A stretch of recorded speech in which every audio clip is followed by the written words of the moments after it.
नमस्कार, स्वागत है आप सभी का संसद टीवी पर। दिन भर की तमाम बड़ी और अहम खबरों के साथ आज की खबर में मैं हूं आपके साथ दीक्षा कोहली। अगले आधे घंटे में होंगी देश और दुनिया की तमाम बड़ी खबरें, राज्यों की सुर्खियों और मौसम के हाल पर भी डालेंगे नजर। आइए शुरुआत करते हैं हेडलाइंस के साथ। 3 दिन के भारत दौरे पर दिल्ली पहुंचे मिस्र के राष्ट्रपति अब्देल फतेह अल सीसी गणतंत्र दिवस समारोह के होंगे मुख्य अतिथि। दोनों देशों के बीच होगी शिष्टमंडल स्तर की वार्ता, कई करार की भी उम्मीद।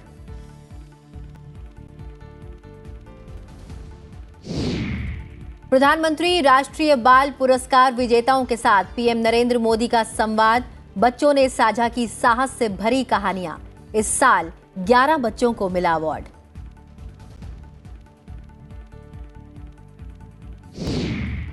सत्ताईस जनवरी को परीक्षा पे चर्चा में शामिल होंगे देश भर के 102 विद्यार्थी। केंद्रीय शिक्षा मंत्री धर्मेंद्र प्रधान ने दी जानकारी।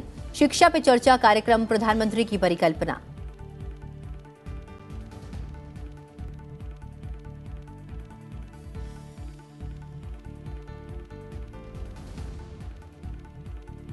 न्यायपालिका के लिए लंबित मामलों को कम करने का एकमात्र तरीका अदालतें।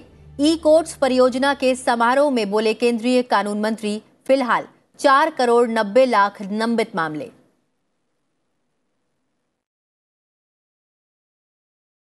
और न्यूजीलैंड के खिलाफ रोहित शर्मा और शुभमन गिल ने जड़ा शतक, 212 रनों की साझेदारी कर तोड़े कई रिकॉर्ड। मेहमान टीम को जीत के लिए 387 का लक्ष्य।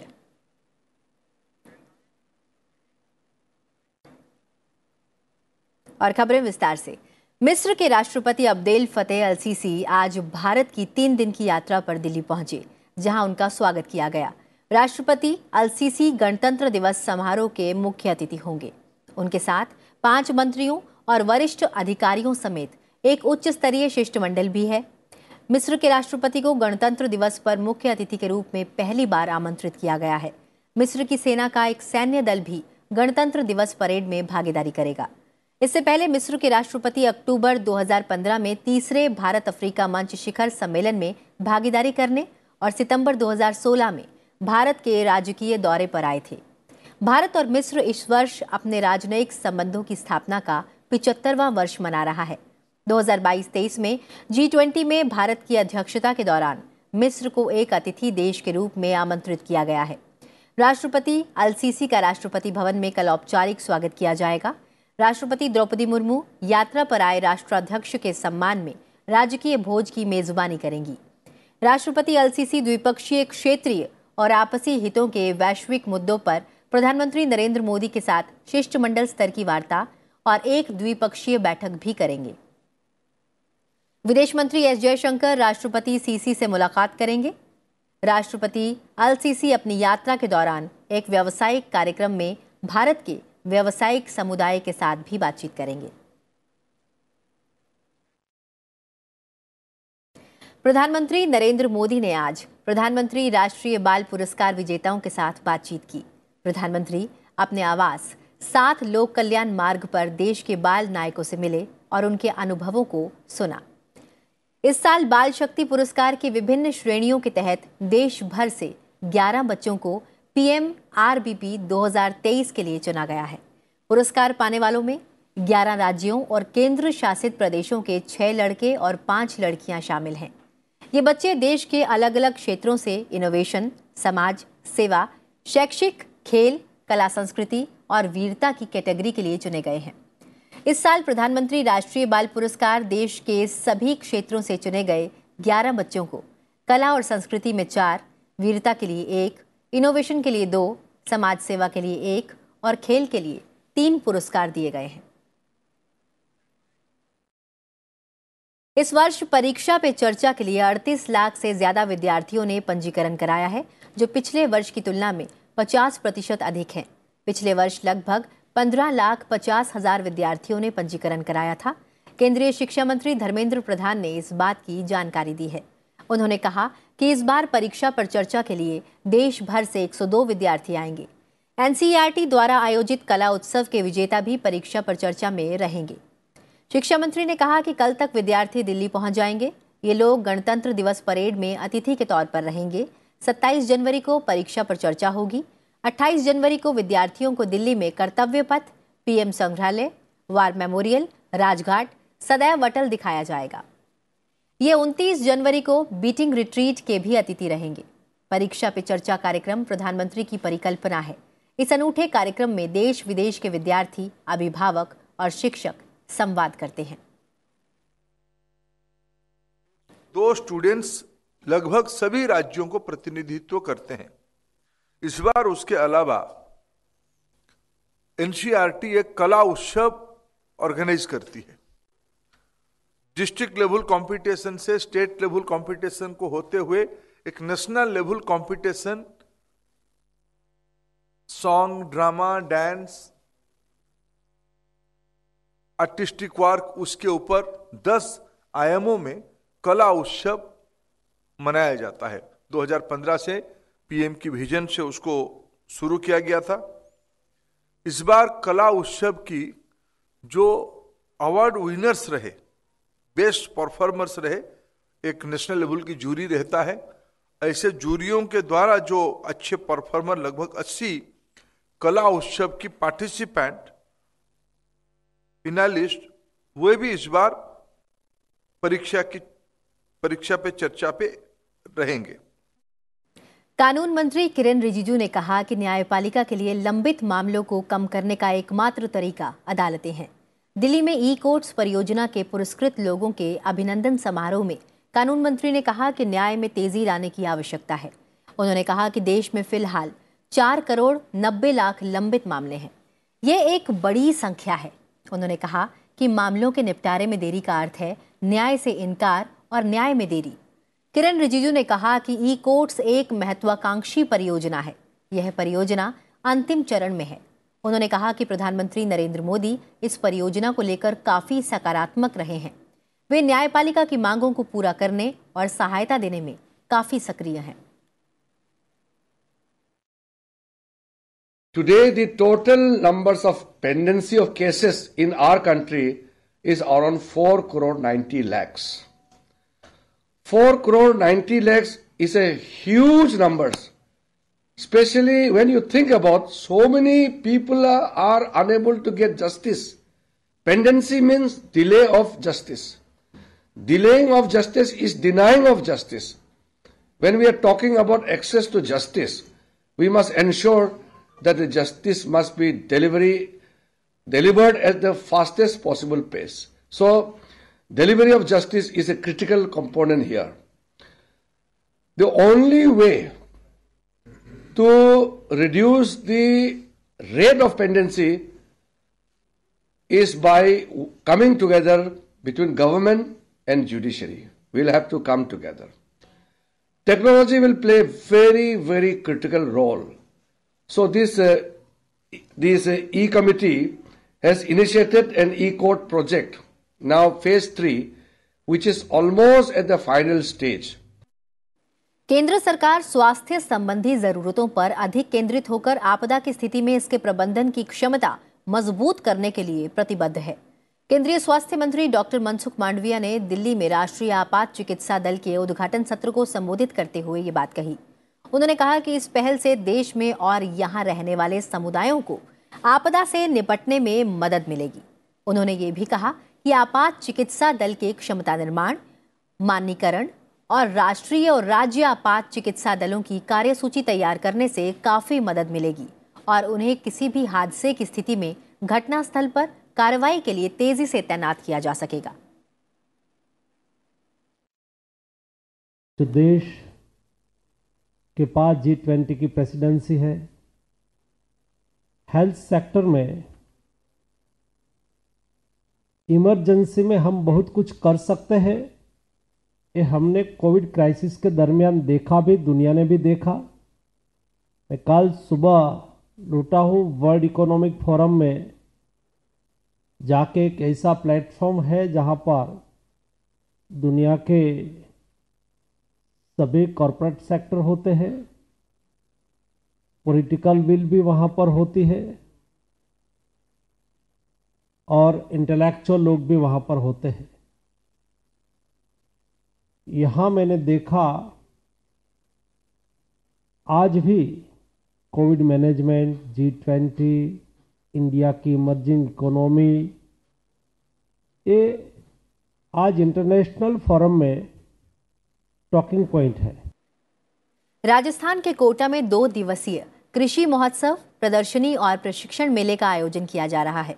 लोकसभा अध्यक्ष ओम बिरला ने अपने संसदीय क्षेत्र कोटा के दशहरा मैदान में इस कृषि महोत्सव का शुभारंभ किया। लोकसभा अध्यक्ष ने किसानों को संबोधित करते हुए कहा कि आत्मनिर्भर भारत तब बनेगा जब हमारे किसान नई कृषि तकनीक, नवाचार, मूल्य संवर्धन और प्रति बूंद अधिक फसल पद्धति का प्रयोग करेंगे। उन्होंने कृषि स्टार्टअप और खेती में ड्रोन के उपयोग पर जोर दिया। उन्होंने कहा कि वो किसानों तक हर वो नई तकनीक और जानकारी पहुंचाने के लिए प्रतिबद्ध हैं जो किसानों को कम भूमि और लागत से अधिक उत्पादन और आय प्राप्त करने में समर्थ बनाएगी। कृषि महोत्सव के शुभारंभ के अवसर पर केंद्रीय कृषि और किसान कल्याण राज्य मंत्री कैलाश चौधरी और राजस्थान सरकार में कृषि एवं पशुपालन मंत्री लालचंद कटारिया भी मौजूद रहे। लोकसभा अध्यक्ष ओम बिरला ने प्रदर्शनी का उद्घाटन करने के बाद स्टॉल पर जाकर प्रोडक्ट्स की जानकारी भी ली। जब तक मेरे किसान भाइयों की आमदनी नहीं बढ़ेगी, देश के अंदर आर्थिक युग के अंदर कोई परिवर्तन नहीं आ सकता। और मेरा मानना है, मुझे पीड़ा दर्द है मुझे कि मेरे किसान की आमदनी बढ़ना ही चाहिए। जो कुछ भी आपने मुझे जिम्मेदारी दी है, दिल्ली की संसद में बैठकर इन माननीय मंत्रियों को बुला कर यही कहता हूं कि मेरे किसान की आमदनी कैसे बढ़ सकती है, कैसा नया एग्रीकल्चर के अंदर अच्छे बीज आए, कम पेस्टिसाइड उपे, जैविक खेती के रूप में क्या हो सकता है। इन सब से चर्चा करने के बाद जो परिणाम निकलता है, उसके लिए किसान मेला लगाते हैं। और अब नजर डालते हैं कुछ और प्रमुख समाचारों पर। राष्ट्रपति द्रौपदी मुर्मू 74वें गणतंत्र दिवस की पूर्व संध्या पर बुधवार को राष्ट्र को संबोधित करेंगी। ये इस अवसर पर उनका पहला भाषण होगा। संबोधन शाम 7 बजे से ऑल इंडिया रेडियो के सभी राष्ट्रीय नेटवर्क पर प्रसारित किया जाएगा और दूरदर्शन के सभी चैनलों पर हिंदी और उसके बाद अंग्रेजी में इसे प्रसारित किया जाएगा। प्रधानमंत्री नरेंद्र मोदी ने नो योर लीडर कार्यक्रम के दौरान देश भर के युवाओं के एक समूह के साथ बातचीत की। उन्होंने युवाओं को चुनौतियों का सामना करने के बारे में ऐतिहासिक शख्सियतों की जीवनी पढ़ने की सलाह दी। रक्षा मंत्री राजनाथ सिंह ने कहा कि बेंगलुरु में आगामी एरो इंडिया 2023 प्रदर्शनी न केवल हवाई क्षेत्र में देश की बढ़ती ताकत का प्रदर्शन करेगी, बल्कि एक मजबूत और आत्मनिर्भर नए भारत के उदय को भी दर्शाएगी। केंद्रीय गृह मंत्री अमित शाह ने महाराष्ट्र के मुख्यमंत्री एकनाथ शिंदे और उप मुख्यमंत्री देवेंद्र फडणवीस के साथ बैठक की। इस दौरान कई अहम मसलों पर चर्चा हुई। केंद्रीय मंत्री पीयूष गोयल ने एक्सपोर्ट प्रमोशन काउंसिल की बैठक में कहा कि भारत और ब्रिटेन के बीच प्रस्तावित मुक्त व्यापार समझौते के लिए वार्ता में इस बात पर ध्यान दिया गया है कि दोनों देशों को क्या स्वीकार्य है। साथ ही ये भी देखा जा रहा है कि संवेदनशील मुद्दों पर चर्चा को बाधित नहीं होने दिया जाए। केंद्रीय मंत्री धर्मेंद्र प्रधान और अश्विनी वैष्णव ने IIT मद्रास द्वारा विकसित स्वदेशी मोबाइल ऑपरेटिंग सिस्टम भरोसा का परीक्षण किया। धर्मेंद्र प्रधान ने कहा कि भरोसा डेटा की निजता को दिशा में एक सफल कदम है। तंजानिया की सत्तारूढ़ चामा चा मापिदुंची पार्टी का 5 सदस्यीय एक प्रतिनिधिमंडल बीजेपी के निमंत्रण पर भारत का 7 दिवसीय दौरा करेगा। यह प्रतिनिधिमंडल 25 जनवरी से 31 जनवरी तक भारत के दौरे पर रहेगा। अमेरिका के खाद्य और औषधि प्रशासन ने भविष्य के टीकाकरण प्रयासों के प्रति दृष्टिकोण को सरल बनाने और बच्चों एवं अधिकतर वयस्कों को साल में 2 की बजाय 1 बार कोविड का टीका लगवाने का प्रस्ताव रखा है। स्मृति मंधाना और कप्तान हरमनप्रीत कौर के नाबाद अर्धशतकों की मदद से भारतीय महिला क्रिकेट टीम ने T20 श्रृंखला के पहले मैच में वेस्टइंडीज को 56 रन से हराया। भारतीय टीम ने पहले बल्लेबाजी करते हुए 20 ओवर में 2 विकेट पर 167 रन बनाए। जवाब में वेस्टइंडीज टीम 4 विकेट पर 111 रन ही बना सकी। रोहन बोपन्ना और सानिया मिर्जा ऑस्ट्रेलियाई ओपन मिश्रित युगल के सेमीफाइनल में पहुंच गए हैं। इस जोड़ी को येलेना ओस्ट्रोपेको और डेविड वेगा हर्नांडिस पर वॉकआउट मिला है। भारतीय जोड़ी ने अभी तक मिश्रित युगल वर्ग में एक भी सेट नहीं गंवाया है। और आज की खबर में वक्त हो चला एक छोटे से ब्रेक का। जल्द हाजिर होंगे, बने रहिए संसद टीवी के साथ।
What is capital budget?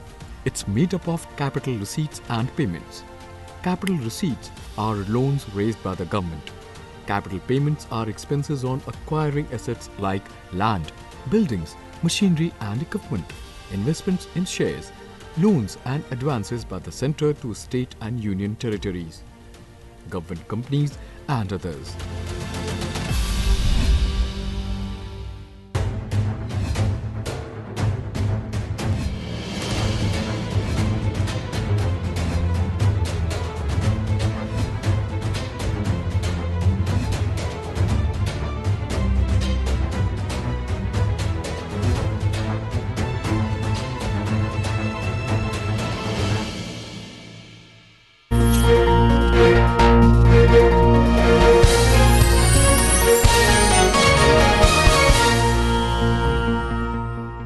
Break के बाद आप सभी का स्वागत है। आप देख रहे हैं आज की खबर। बढ़ते हैं आगे और अब नजर डालते हैं राज्यों से जुड़ी हुई खबरों पर।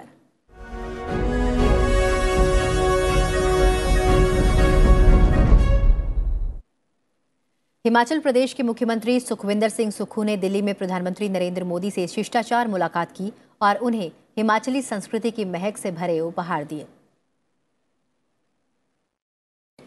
प्रधानमंत्री नरेंद्र मोदी ने उत्तर प्रदेश दिवस के अवसर पर राज्य के लोगों को शुभकामनाएं दी। उन्होंने कहा कि पिछले कुछ वर्षों में इस राज्य के विकास ने हर किसी का ध्यान अपनी ओर आकर्षित किया है।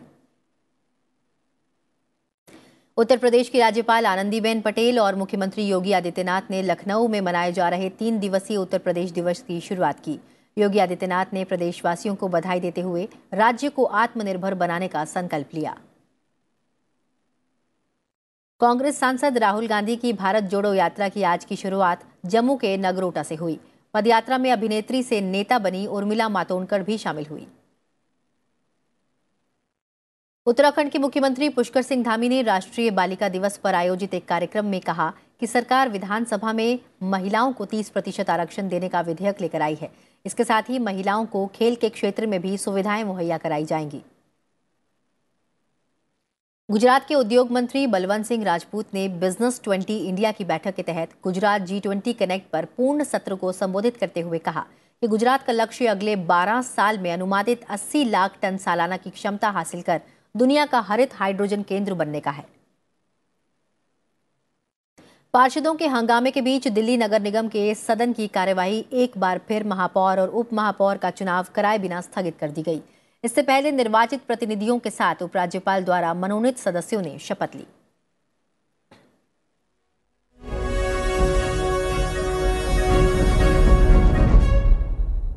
पंजाब और हरियाणा के कुछ हिस्सों में आज हल्की बारिश हुई, जबकि दोनों राज्यों के कई हिस्से अभी भी ठंड की चपेट में हैं।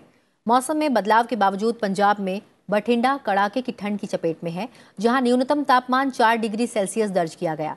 इसके अलावा गुरदासपुर में न्यूनतम तापमान 5 डिग्री सेल्सियस, बरनाला में 6.4 डिग्री सेल्सियस, फरीदकोट में 6.9 डिग्री सेल्सियस, अमृतसर में 6.2 डिग्री सेल्सियस, लुधियाना में 7.4 डिग्री सेल्सियस और पटियाला में न्यूनतम तापमान 9.3 डिग्री सेल्सियस दर्ज किया गया। हरियाणा में सिरसा सबसे ठंडा स्थान रहा, जहां न्यूनतम तापमान 5.5 डिग्री सेल्सियस दर्ज किया गया। वहीं राजस्थान के पूर्वी हिस्से के मैदानी इलाकों में पिछले 24 घंटों के दौरान हल्की बारिश हुई और भरतपुर के वैर में अधिकतम 21 मिलीमीटर बारिश दर्ज की गई। बता दें कि विभाग के अनुसार पश्चिमी विक्षोभ के चलते राज्य अन्य इलाकों भरतपुर, सवाई माधोपुर, करौली और धौलपुर में भी हल्की बारिश दर्ज की गई। वहीं दूसरी ओर राज्य के कई इलाकों में रात के तापमान में बढ़ोतरी दर्ज की गई। जयपुर कोटा संभाग में रात का तापमान सामान्य से अधिक और अन्य संभागों में सामान्य से हल्का सा अधिक दर्ज किया गया। विभाग के आंकड़ों के अनुसार बीकानेर में सबसे कम न्यूनतम तापमान 5.6 डिग्री सेल्सियस दर्ज किया गया। और अब खबरें अंतर्राष्ट्रीय जगत से।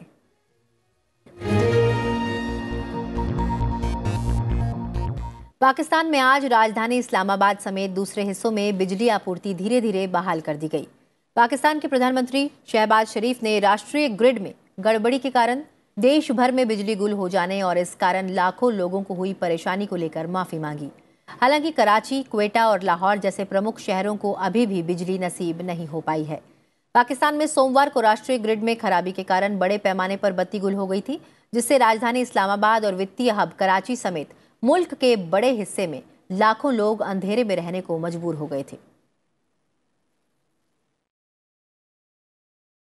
भारत और न्यूजीलैंड के बीच तीसरा वनडे इंदौर में खेला जा रहा है। बता दें कि पहले बल्लेबाजी करने उतरी टीम इंडिया ने न्यूजीलैंड के सामने 386 रन का टारगेट दिया है। कप्तान रोहित शर्मा और शुभमन गिल के शतकीय पारी के साथ पांड्या के 50 रन की बदौलत भारत 385 रन का बड़ा स्कोर बना पाया। 3 मैचों की सीरीज में भारत 2-0 के अजेय बढ़त के साथ आगे है। इंडियन सिनेमा के लिए आज बहुत बड़ा दिन रहा है। 95 ऑस्कर अवार्ड्स 2023 के नॉमिनेशन हो चुके हैं। इस बार SS राजामौली की फिल्म RRR के सॉन्ग नाटू नाटू ने अपनी जगह इसमें भी बना ली है। इसके अलावा शौनक सेन की documentary feature film all that breathes भी इस बार ऑस्कर अवार्ड्स 2023 में नॉमिनेट हुई है। इतना ही नहीं, डायरेक्टर गुनीत मोंगी की the elephant whisperer documentary short film के लिए नॉमिनेट हुई है। देश से 3 फिल्में ऑस्कर जीतने की दौड़ में आई हैं। नेशनल ट्यूलिप डे मनाने के लिए एम्स्टर्डम के म्यूजियम प्लिन स्क्वायर में हजारों लोग उमड़ पड़े। चलते चलते आपको छोड़े जाते हैं इसी की तस्वीरों के साथ। फिलहाल मुझे दीजिए इजाजत, अपना ख्याल रखिए और देखते रहिए संसद टीवी। नमस्कार।